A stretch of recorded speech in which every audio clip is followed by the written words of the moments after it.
Here's the instructional video for the NICU Lovies. This project is part of So Comfort with Amanda. First thing we're going to do is print out our pattern. I transferred mine to a pattern fabric called Pattern-Ease, and I just traced it, and then I cut out 2 hearts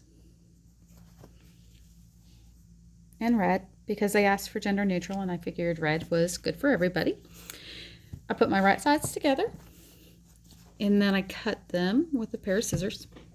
And the next thing we want to do is actually, oops, there it is, mark our opening. Now, if you've been sewing a long time, you can pretty much guesstimate as to how much space you need. But if you haven't, the pattern has a handy dandy little guide here, and you can take 2 little pins and mark just like that where you're going to stitch.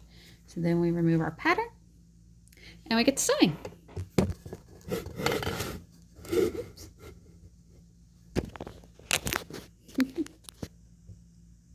There we go. All right, so I'm going to put it under the presser foot at the 1/4 inch mark on my particular machine. I actually have a 1/4 inch marking. Not every machine has this. I totally recommend painter's tape and a ruler if you do not have an actual 1/4 inch foot or a marking. So you can see that my needle's here and that my 1/4 inch lines up with the ruler. Okay, so now the first thing we're going to do is tie off. My machine has a tie off setting. If yours does not, you take 3 stitches forward, 3 stitches back, and then you continue on. Normally we would match the color of our thread to our fabric so that you do not see the seam. I have found over the years that white's pretty neutral and it shows up best on camera. So I'm at the point, I am going to lift my foot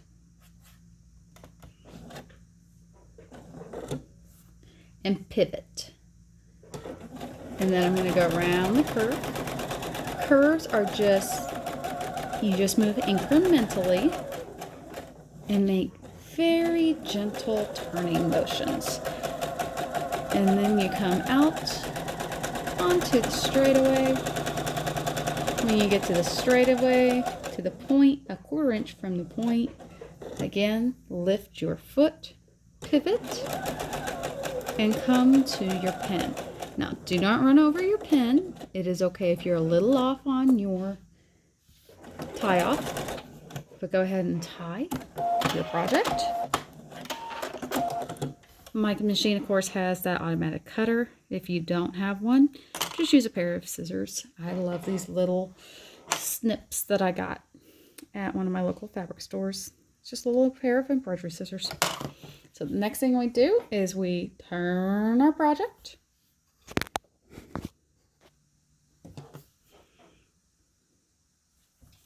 And once we turn our project, then we're going to iron it. And we'll come back to the machine. Now I am going to continue top stitching in white so that you can see the top stitching. I have a point turner.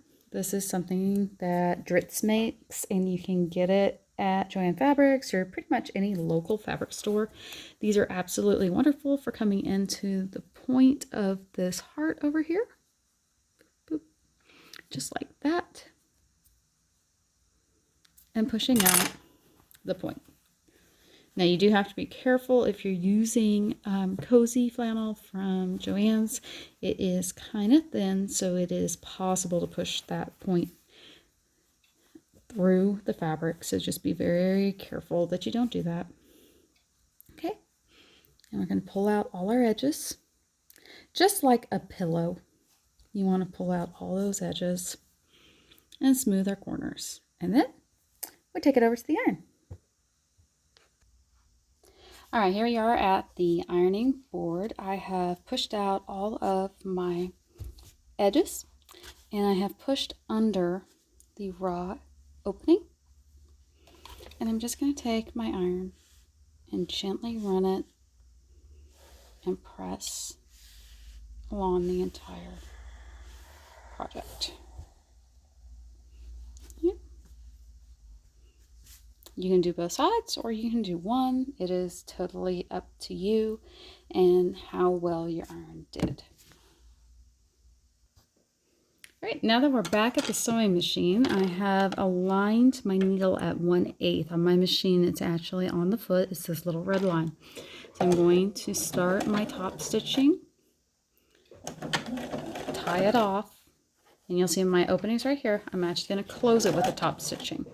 This is a technique that you can use on many different types of projects. You want to go slow and steady around these curves until you get the hang of it. Because top stitching, if it's contrast like this, will be seen. And again, that little pivot around the point so that you get a nice crisp point. It's okay if you go a little deep in places as long as you caught that raw edge and close your heart.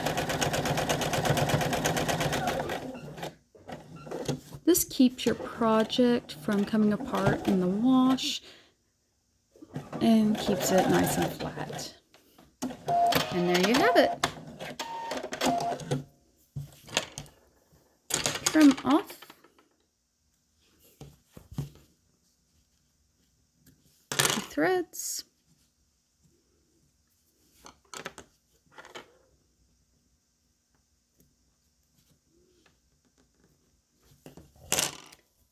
And voila! You have your very first heart made. And now you would go create your second heart and then put it in a little lunch bag with the words given to us by the Children's Hospital. So the hearts get rolled up into the sandwich bag. This little piece of paper also goes inside, and then you're done. So feel free to comment with any questions. I hope that you have fun with this project. It is really easy and it's a great beginner project. Thanks, and I hope you have a great day.